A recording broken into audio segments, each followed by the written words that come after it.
Bassem Youssef was a big eye-opening moment for me. And I asked him what I thought was a very simple and reasonable question to ask, which is, ultimately, once October 7th has happened, what do you think Israel should do, given that you are advocating? Konstantin is still doing this thing where he is seeing it like supporting a football team. You either support Israel or you support the other side. It's the way to deal with international conflicts is through diplomacy. I don't see that word coming up very often. That the people who are always losing their shit online and in the media, they really don't know what they're talking about. The answer is, if France invaded Britain on October the 7th or whatever, yeah, we'd respond really horrendously. But that doesn't mean that it's a good idea to do that. It just means that, you know, we can sympathise with all peoples at all time. Our worst, the worst aspects, the most violent aspects of humanity will come out in conflict. What should happen now, and what's a good practical step forward? And the answer isn't just to say, well, I probably would have done it. There is a conversation to be had about the atrocities and the tactics of Israel. Well, okay, but could we have that conversation? What do the Triggernometry people think is going to happen here? Well, it looks to me like the ethnic cleansing of all of the people of Gaza. Now, is that an acceptable outcome? If France invaded us and killed thousands of people, the international system be happy with us moving everyone from France into Belgium? But actually, in addition to that, we know that there are indirect deaths in conflicts.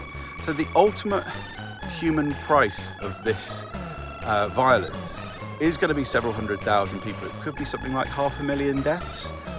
Certainly, I don't think anyone seriously thinks that, you know, the outcome of this is going to be that in 2028 we're going to be like, oh, only 15,000 people died. The idea that Israel is now committing a genocide, I would say, is a mainstream position now. But when it comes to the propaganda war, there really is only one winner. They don't understand this. They cannot wrap their head around the fact that people think differently in different cultures. So I'd have thought that there would have been tactics that could have been adopted by Israel, even if you're very sympathetic to Israel, that stop short of the eradication of an entire polity.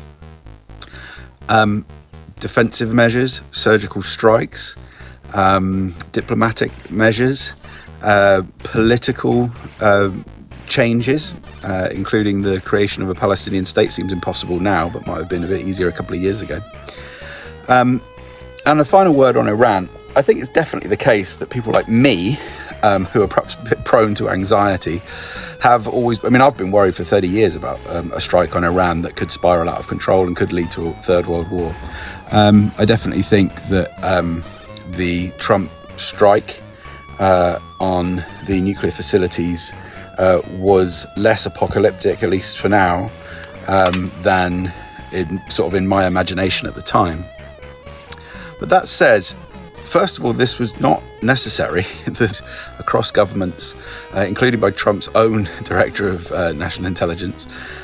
So it was unnecessary. It was a political choice. It was a political strike.